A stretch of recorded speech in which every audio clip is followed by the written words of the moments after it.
Hello and welcome to A Critical Dragon, where I sometimes talk about narrative. So, Whoa, you changed it. You can't do that. I'm on holiday. I'm allowed to shorten things on holiday. Oh, okay. All right, fine. But Give I me a am joined shot. today. I am joined today by my good friend, Dr. Philip Chase. Hello, Philip. Hello, AP. It is great to be here, whether you've done your introduction properly or not. And any introduction I do for my channel is the proper introduction for that video. Okay, fair enough. It's while I'm still taking a break, but I still like the conversations that we have, and we've had some great ones recently. And just to capitalize on that, not so long ago we talked about the lost golden age and sort of the time in fantasy. And one of the things that this sort of deeply connects to, particularly in epic fantasy and a lot of the heroic fantasy, is that this golden age was linked to creations of magic that are just better than what is available in the contemporary setting of the story. And we talked about it in general terms about the evolution of time and factors that play into that.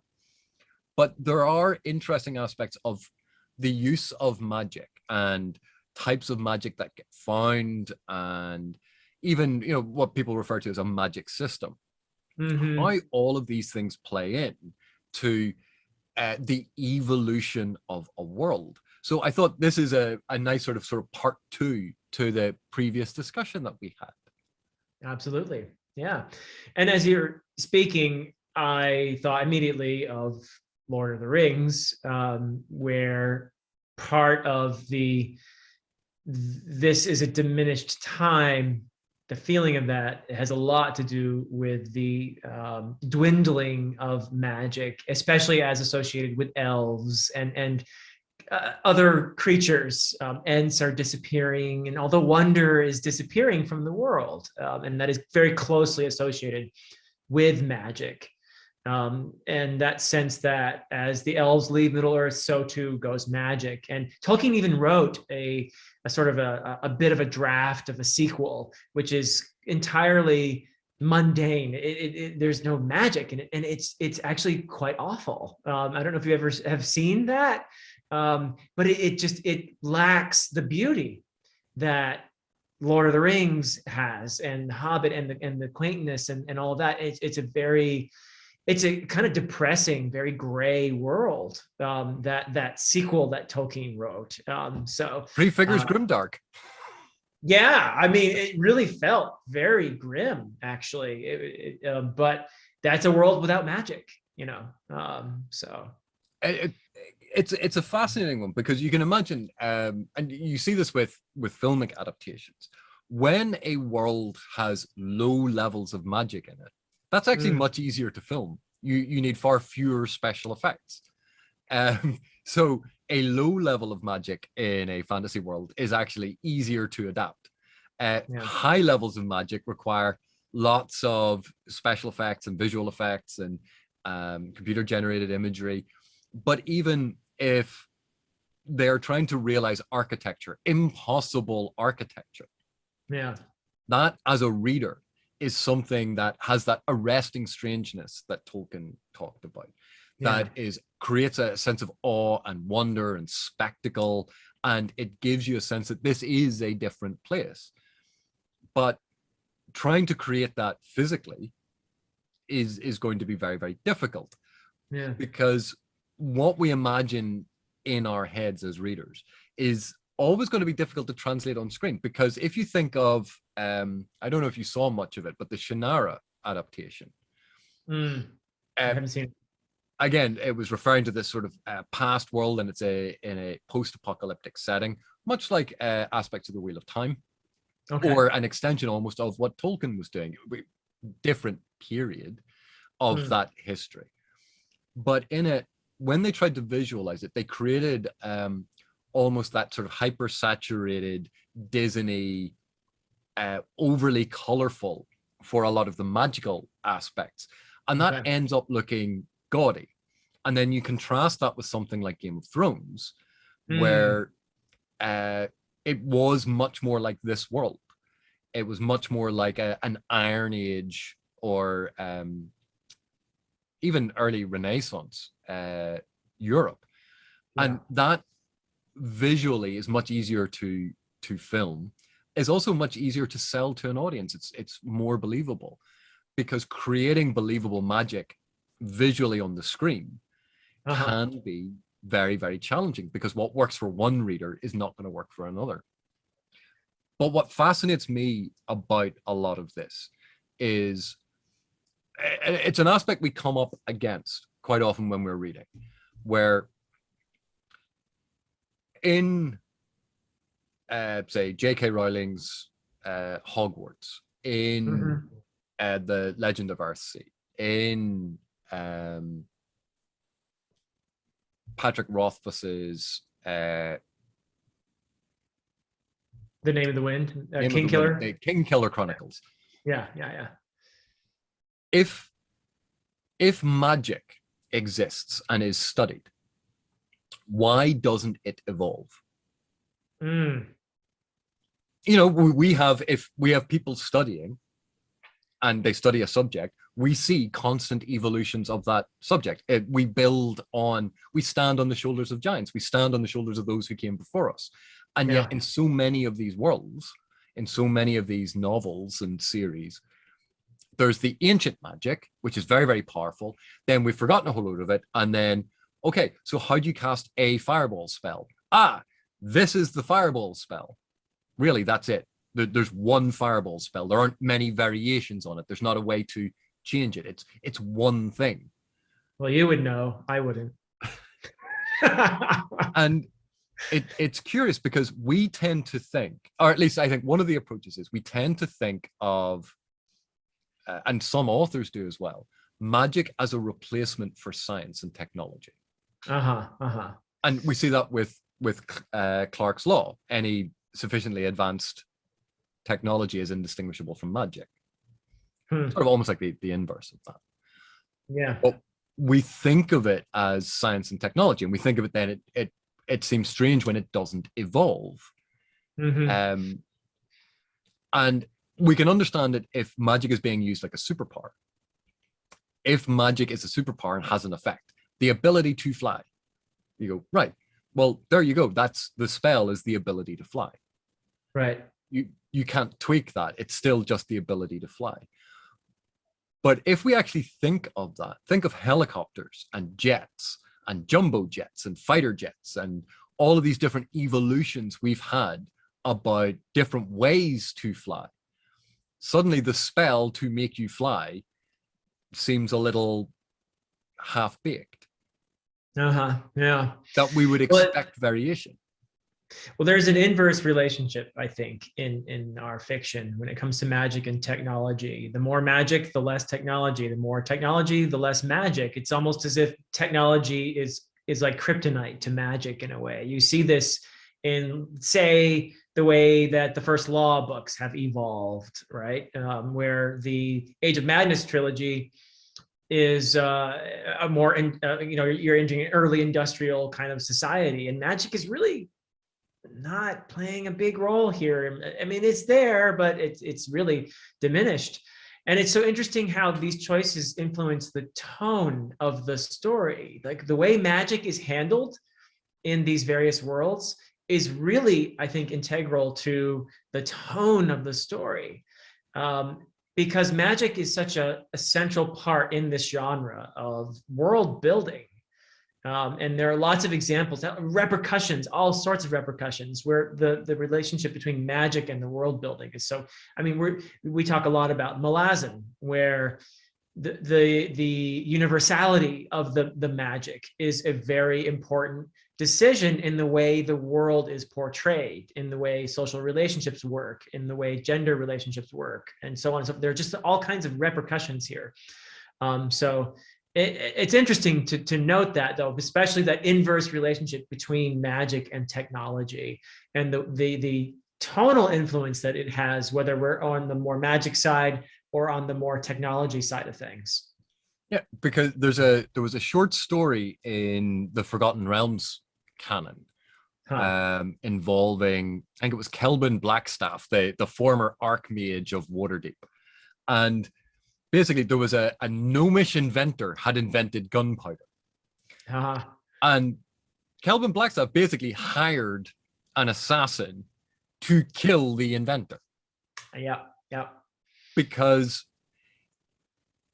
the mages of Faerun control power. They run the magic schools. They are the most powerful individuals. They dictate who can and who cannot wield it.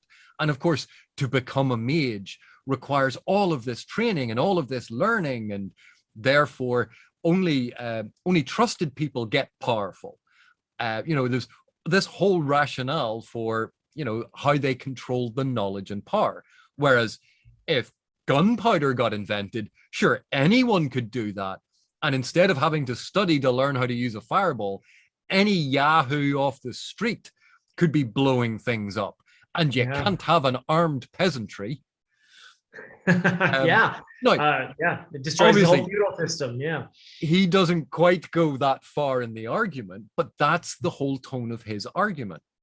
Interesting. And so there's a reason why magic is arrested and held at a certain point, and technology is arrested and held at a certain point in the Forgotten Realms, because the archmages control who gets taught, what they get taught, and how they are taught. Interesting. Another example of even earlier technology, where you see this relationship where technology sort of kills magic and is almost like poison to magical beings. The idea that elves don't like iron, right? Because at one point in the history of humanity, iron was the new technology, and replacing Bronze Age weapons and so forth. So this might be a reflection of these. We've talked about the Irish invasion myths before, and we've talked about how one slightly more advanced culture meets and is aggressively pushing against another, and that older culture gets pushed aside. They go into the forest, into the mountains, and find refuge there, where eventually they become the gnomes and the elves and all of that, and their kryptonite, as it were, is this superior iron technology as opposed to the bronze weapons that they had. So it's again a reflection of how they represent the older ways, the magic and all of that, which recedes in the face of this technological advancement in the form of iron in this case. Or gunpowder is a great example. As soon as you introduce gunpowder firearms, magic is I know that there probably are fantasy series where they do magic, and there's gunpowder type magic series, but it seems like a common trend that when technology comes in, magic is pushed out, right? Yeah, I think was it Brian McClellan has an entire the gunpowder mage thing. Yeah. And there's a lot of flintlock fantasy now being written. Even Naomi Novik's story that I can't pronounce the name of the series, but His Majesty's Dragon is the first one. That Napoleonic, so cannons and nautical sea battles and all of those sorts of weapons, but also dragons. But this comes into play in Jonathan Strange and Mr. Norrell, similar time period.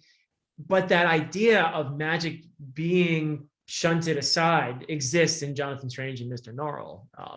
But it's so interesting that we tend to see magic and technology as antithetical, and then when you look at someone like China Mieville and his work, where the magic is integrated into the evolution of the world, where if you're going to have an industrial revolution and an urban proletariat making things, they're going to use magic as part and parcel of it.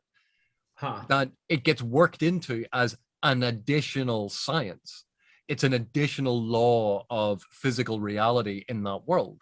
And that actually seems much more logical than seeing science and magic as antithetical to one another. Seeing magic as part of that spectrum of knowledge, you would think is much more natural.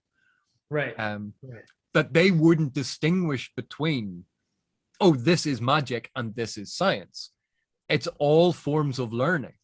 that you can understand why, from a character perspective within the diegesis, they wouldn't separate it out the way that we do, because we go, that is mundane, that is science, that is rational, that is magic, that is irrational. Right, right. But within the world, they wouldn't have that distinction.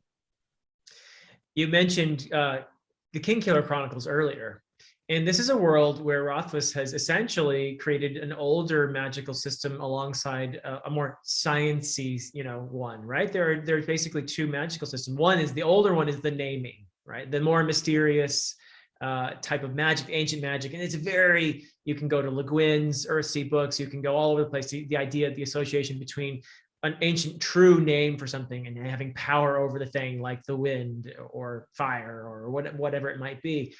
Whereas you have this other more common type of magic, which is presented in a very scientific manner, which is, what does he call it?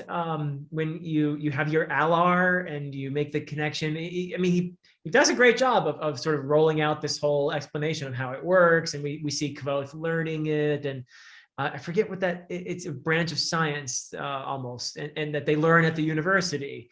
As opposed to the more mysterious older form magic, which hardly anyone does, and it's dangerous and people don't mess with it, right? Yeah, but it's almost like the distinction between like the arts and humanities and the sciences, where if you think that naming magic is more an art form, that it doesn't have rigid rules and it doesn't have formula. It's about the feel and understanding of something. And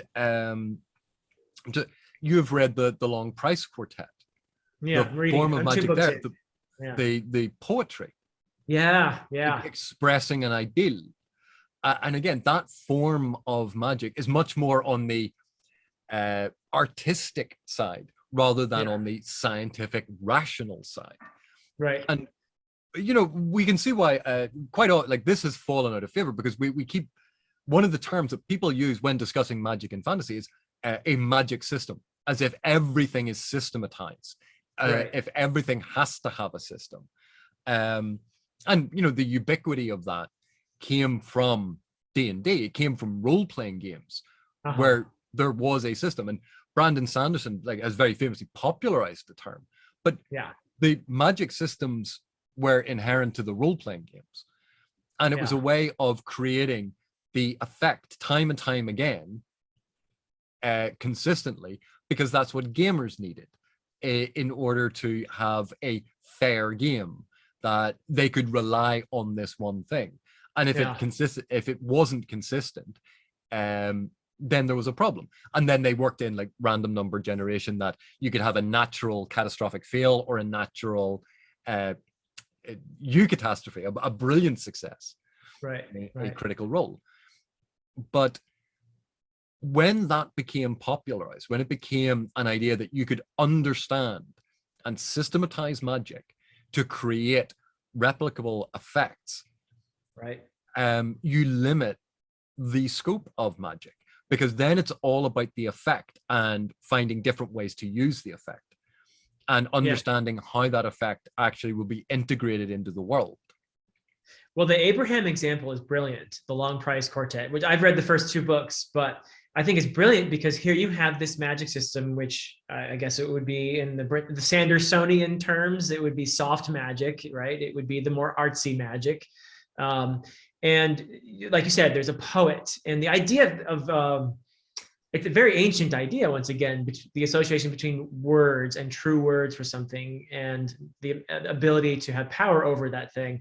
And the idea that poets are creators, essentially. The word in Greek means creator, right? And the Old English word shop means a shaper, a creator, right? So it's a very common idea, the idea that the poet is the one who creates a world, or creates and it's almost literalized in the Long Price Quartet, the way the magic works there, where the poet makes an abstract idea and personifies an abstract idea and gives it a form, and that has a particular power in that world. But that whole society, the city-states of the Kayam, is basically premised on that magic, and that has led to numerous consequences in that society, with its hierarchy, with its lack of technological advancement, and in contrast to the Galt, who rely on technology to conquer their neighbors.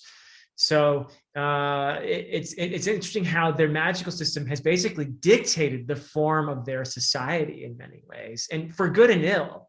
It has reinforced in some ways some of the social exploitation that goes on. So it's a very interesting thing that Abraham does there. Yeah, but weirdly enough, like the idea of shaper, I mean, even the term shaper has been used in multiple fantasy novels to describe the mage figure. But that particular form of magic, the idea of a magical entity. Now, obviously, it's slightly different in the Long Price Quartet, but binding a demon to enact your will, the idea that the demons all had a specific function or form, that is a very familiar form of magic that was talked about. So we can see that that Abraham's almost playing on that idea. Like in Faustus, for example, with Mephistopheles or something.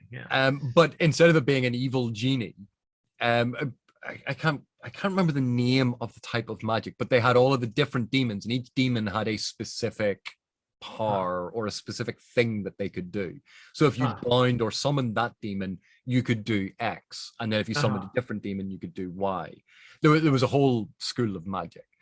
But and again, you can understand that tension, because if you can use magic to do something, so let's say you have the ability to plow a field and sow it with seeds automatically. Let's say there was a magical spell did that. Why would you ever invent a plow? Exactly. And then you go, but you would need all of your mages to do that for all of the fields. And there's going to be someone somewhere going, but my field is lying fallow because all of the mages are busy. The plow will still be invented. You would still have gardening tools being invented, new ways to do things when the mages were busy. Just because people knew how to use a longbow didn't stop other people inventing a crossbow, which could be used with a great deal less training, a great deal less specificity, and could be used to devastating effect. That all of these different things, I still think a part of it comes down to our bias that we think of magic as separate to technology. But I'm never convinced that people within a world would think that way. But I can understand why. If you have ready access to, say, magical healing, if magical healing was extraordinarily prevalent, how much research would you do into other forms of medicine and surgery? Interesting. I think there are a couple interesting examples we could talk about, and specifically in relation to what you just raised. One would be Stormlight Archive, and the other would be Malazan. I think they would both be interesting examples of the integration of magic and technology. In the case of Stormlight Archive, you have these inventions, and you have very engineer-like characters who create these, what are they called in Stormlight Archive? I'm blanking on what they're called, but there's these devices that they make, like Navani is one who makes these fabrioles or something. Fabrioles. Yeah, fabrioles. So you have fabrioles, for example, which is really a mixture of technology and a very sciencey overlay to the idea of the magical system as well. And Sanderson I think he's famous for this. Like when you think, at least when I think of what he calls hard magic versus soft magic, his hard magical, I know that's not exactly what he means by that, but I always feel like the harder magical systems tend to almost feel like they're explained scientifically, and that you're more likely to get an integration of technology, perhaps, in such a magical system. I don't know. Maybe I'm just kind of off on that, but nevertheless, he does have a kind of wedding there between magic and technology with fake characters like Navani who do things like that, sort of, anyway. Whereas, but if we think of that, so the fabrioles have been in existence for a long time. Now, I know that the period of the Stormlight Archive is where Navania's leading scholars to do new and exciting things with fabrials.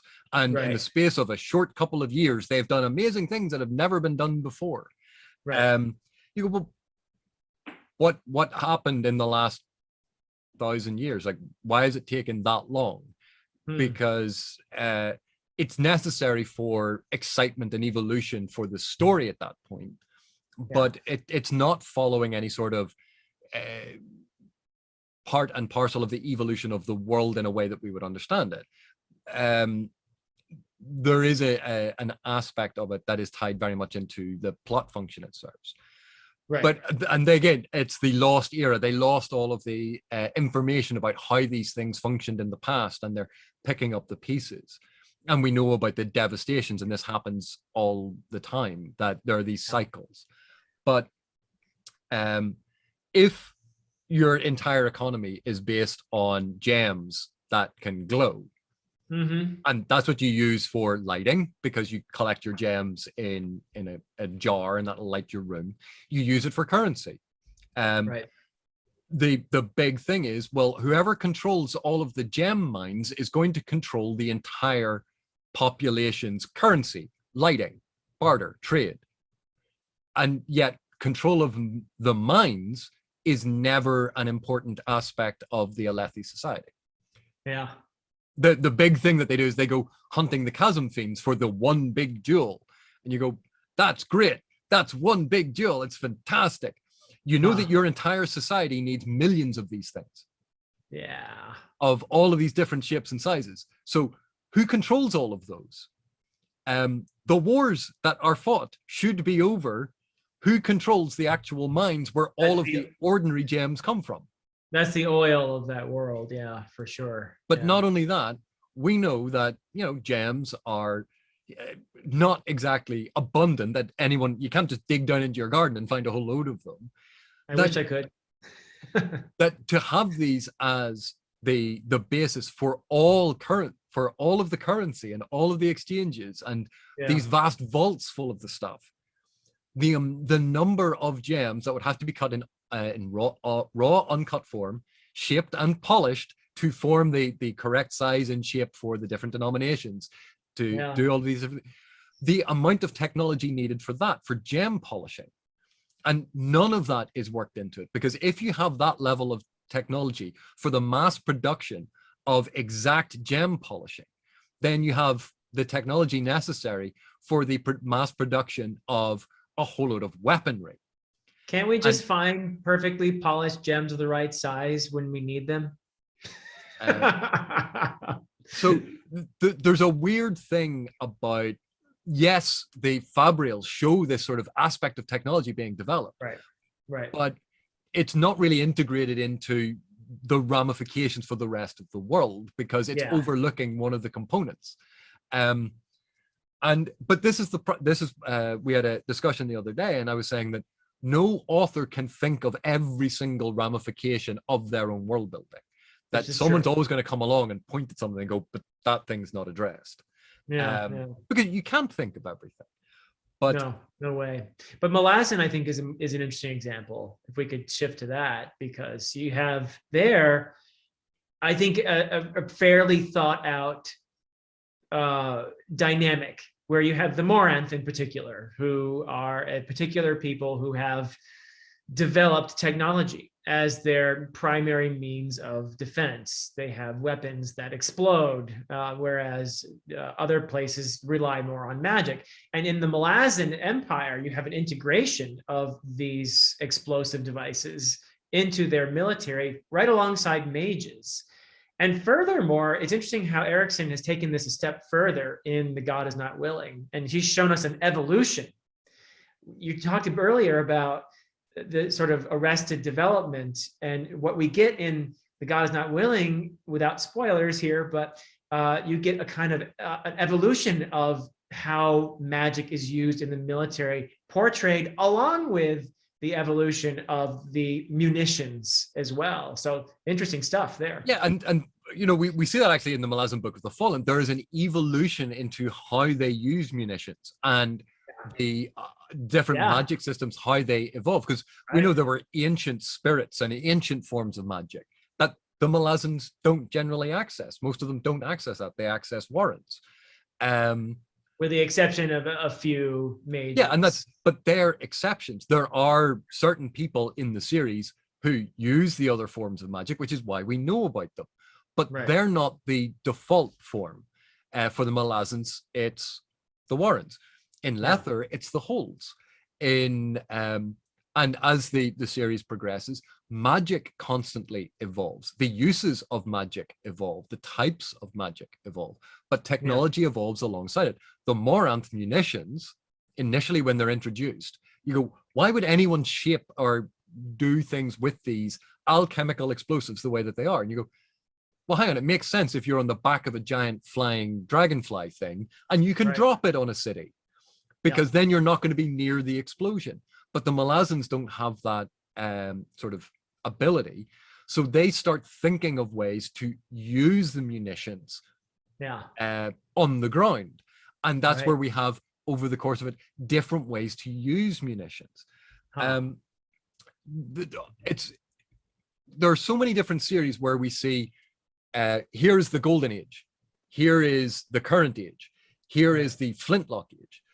It's rare to see a transition between a magical age into a Flintlock Age. You rarely see that transition. It's far more that, yes, gunpowder is now established and people have rifles and we've worked out a way to use magic and rifles together. Or, oh, look, gunpowder's just been invented. End of series. Next series, 200 years later, we are now, and you go, did you jump over the difficult to integrate both systems together section? And because trying to understand the interaction between a fictional element like magic and something we have some knowledge of from our own history in terms of, say, gunpowder or technology, is actually quite difficult, trying to work out those interactions and how they would interplay. But jumping ahead to a point where things are readily established, you can go, right, now I'll just integrate magic into that. Or not, say that it's a dying art. Which is interesting. Go ahead. I was about to say, it's the, again, this tension between magic and technology as if they are two distinct things. Because that's how it would be in our world, but it's not necessarily how it is in a fantasy world. And I think the King Killer Chronicles is a great example of that being taught at university as, you know, today, this morning's lessons in mathematics, and then it's ancient languages, and then magic, and then this, and it's part and parcel of your standard curriculum. Moving along, there'll be no distinction between them. There's a good example for that, for sure.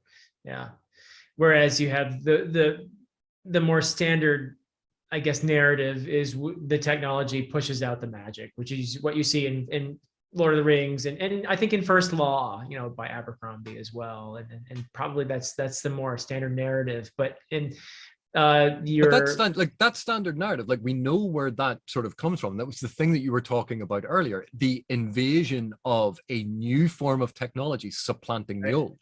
So if you can imagine, if you had bronze blades and this was blessed by the priesthood or the druids or whoever, and this was your magic blade because it was handed down to you by your father, it's lasted really well, it's a really well-made blade, and then a bunch of people turn up with iron and they just chop you to pieces because they're either late Iron Age technology or they're even maybe early steel weapons, and they just are blowing you apart because they have crossbows instead of you're still using an alatl.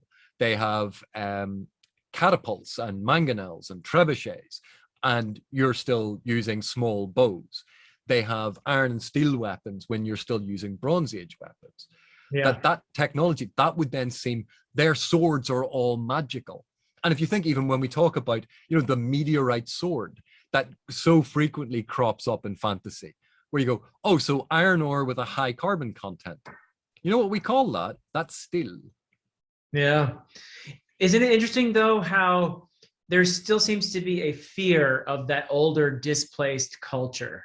as if they knew something that they had knowledge that we no longer have, and they're therefore a bit dangerous. You see it in, like, Memory, Sorrow, and Thorn, for example, by Tad Williams. You see it in A Song of Ice and Fire, where the children of the forest clearly have been shoved to the side by the various invasions of humans, and but they're feared, and they're this other, right, that exists in the forest because they had this forbidden older technology. There may be even a religious layer to all of this as well, perhaps because they preserve some pagan faith or other, right? But they're feared and they're dangerous, even though they've been shunted aside. So is that a justification in retrospect of saying, of course we beat aside all these elves and gnomes and ogres and trolls and so forth, these others, because we're civilization and they're they're other and they're inferior and different, but scary, so watch out. And we were right to colonize this area because we're civilized and they're savages. They're brutes. Yeah. They don't know the correct way to do things. And that's why they're dangerous. They don't know how to behave. So if we educate them or wipe them out in a genocide and then take their children and educate them in our schools and destroy their culture. Like we've never seen that happen in our world. But it's exactly that point that you raised. The otherization of beliefs and even magic or religion, that it is feared because it is a threat. And you cannot have a threat to your own power. So you demonize the other. You fear that they're going to take away from your power, or your hierarchy magic. Part of. And you call it magic, and you make it forbidden and satanic and wrong. Thou shalt not suffer a witch to live. Exactly. Yeah. Because herbcraft, why would herbcraft be feared? Well, if you're the one in control of who gets to learn what, and you're in control of all education, and then there's a whole bunch of people out there doing their own thing without following your directions, well, call it evil witchcraft and have them burned at the stake. Yeah. But yes, you're absolutely right. You see it in just about every historical example of colonization that you can think of. I mean, you've seen it on the island where you live. You see it here where I live, when the Europeans came along and pushed aside the people who were here and associated their forms of knowledge with the forbidden, with the bestial, with the too close to nature, that sort of thing. And there is an interesting aspect of modern society in that, we've moved to a very mechanistic, materialist, rational perception of the world and the universe. And we've moved away from the spiritual, because the spiritual can't be pinned down. The spiritual can't be verified. The spiritual, can't be subject to a whole load of the different experiments that would go, oh yes, I can see under this microscope, here's your soul. That because that's sort of the general movement of the modern world, we then create a dismissal of the spiritual and the non-rational, or more pejoratively, the irrational, that aspect. And then there's obviously pushback against that from people saying, oh, but this has been our tradition for 2,000 years. Just because someone's been doing something for 2,000 years doesn't necessarily make it good. People have been keeping slaves for a long time. And then we finally came around to understanding that slavery perhaps was not the best thing. But again, it's not about an absolute position. That the spiritual teachings, religious teachings, understanding that we do not yet know everything, involves bridging a gap between the rational and the irrational, the material and the immaterial, the scientific and the magical. And we're worried about that. We fear that because we don't understand it. Whereas we go, we have a handle on science. Even if we don't know the answer yet, science will find us the answer. So we think, And, you only have to talk to a couple of theoretical physicist to realize science makes an awful lot of claims that it can't always back up. Yeah. Yep. But it's a fascinating dichotomy, a binary in modern society. The secular rationalization versus a much more nebulous yet spiritual understanding. And magic, that soft magic, the way that people refer to it, tends to fall into that. So you can understand why for a lot of modern audiences who are used to systematized approaches, particularly if they've played computer games, authors and creators and screenplay writers who grew up playing computer games had to have rigid systems in place to have replicable effects. Therefore, they used rigid magic systems that had to be explainable to the player. That's what they grew up with. That's what they're comfortable with. That's what they replicate. And when they replicate it, it then gets disseminated further and it becomes the norm. Interesting. So it's interesting how something like D&D, because it was so apt for adaptation by computer games with that mathematical model and mathematical precision to create replicable effects, and that led to a new perception of magical effects being done in a scientific way, but without the scientific process being applied to it. So in D&D, you needed something like bat guano and sulfur and a pinch of something else to create a fireball. And you go, hey, is that how you do it? I need bat guano? No, I don't subscribe to that system of magic because it's silly. Okay. But that is very limiting, because someone's going to be walking around, you go, that's a really shitty spell. Literally, yes. But the idea of having spell components, and you go, that goes back to alchemy, and a sort of, again, a scientific way of doing it. Oh, you needed powdered diamond for this, and that makes that spell very expensive. Okay, just poke them with a sword, then it's going to be easier. But it was a way of creating limits on magic, and limits on magic, I think, are very important for a lot of fantasy series and for secondary world fantasy. Unlimited magic can be absolutely wonderful depending on the narrative, but for trying to create a secondary world that there's this semblance of mimesis, limitations on magic seem almost essential, and that leads to leaning more towards systemization.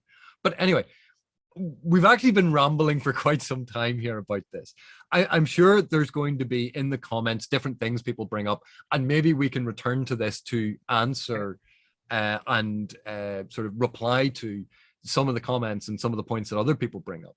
But thank you very much for joining me for this, Philip. I have a lot of fun talking about this subject. This is fun. Yeah, this is great. And it's something that is just so central to our genre. And it's something that is certainly worth thinking about, the whys and the different ways that we handle it, and what these different ways might say, and where they might come from. I think it's fascinating to think about all of this. So thank you so much for inviting me onto A Critical Dragon. And I learned a little bit about fireballs too. And for those of you still watching, thank you so much for watching. Thank you for your continued support, and we will see you in the next one.